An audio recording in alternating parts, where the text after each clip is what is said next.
Setidaknya ada dua nama Baharudin yang sama-sama besar, melegenda, dan dihormati namanya di negeri kita. Keduanya merupakan guru bangsa dan berasal dari tanah yang sama, yaitu tanah Sulawesi. Baharudin yang pertama adalah almarhum Profesor Dr. Baharudin Yusuf Habibie, ilmuwan kebanggaan sekaligus Presiden ketiga Republik Indonesia.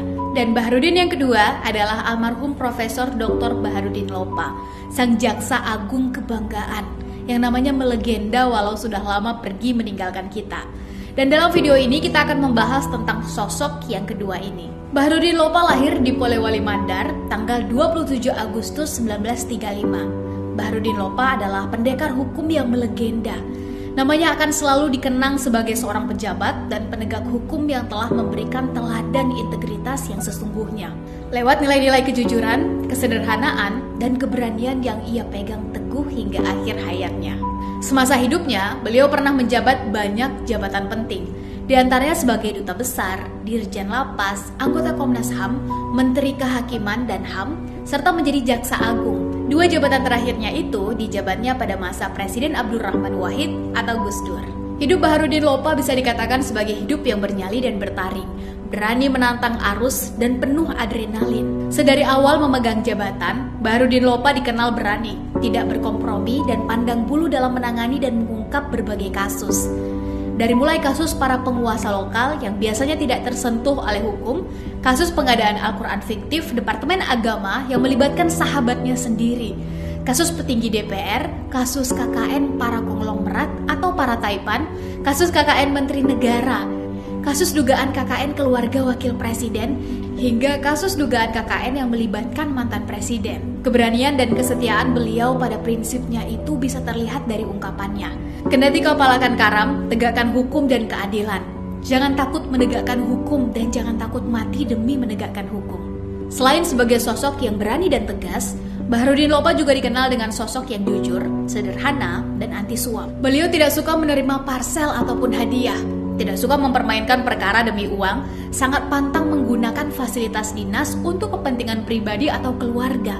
Bahkan mobil pribadinya pun dibeli dengan cara dicicil. Prinsip anti dengan pemberian hadiah dalam bentuk apapun itu pernah beliau tulis di kolom surat kabar. Jangan berikan uang kepada para jaksa, jangan coba-coba menyuap para penegak hukum, apapun alasannya.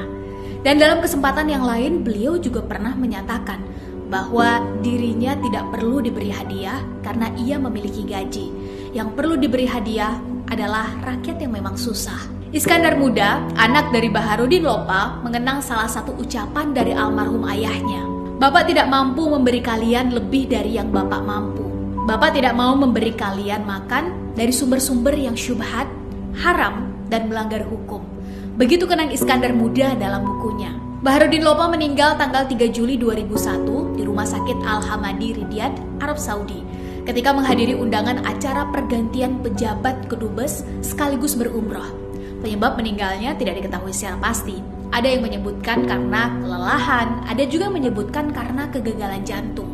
Semoga Allah Subhanahu wa Ta'ala selalu merahmati beliau dan menempatkannya pada tempat yang mulia.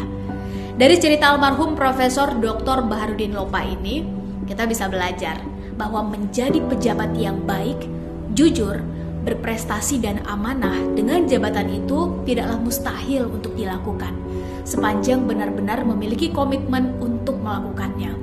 Dalam kondisi negara kita seperti sekarang, kita tentu sangat rindu dengan sosok seperti Baharudin Lopa yang jujur, tidak bisa dibeli, tidak bisa didikte, dan juga amanah. Mungkin bagi sebagian dari kita, sikap dan prinsip Baharudin Lopa ini terlalu kaku dan berlebihan. Namun justru dengan sikap dan prinsip itulah beliau bisa maksimal dalam melaksanakan tugas dan wewenangnya. Terakhir, marilah kita kenang ulang ungkapan legendaris darinya. Banyak yang salah jalan tapi merasa tenang, karena banyak teman yang sama-sama salah. Beranilah menjadi benar meskipun sendirian. Merdeka. Tegakkanlah kebenaran dan keadilan. Karena Allah, bukan karena Gus Dur, bukan karena ketua DPR. Karena Allah. Sekalipun terhadap dirimu sendiri.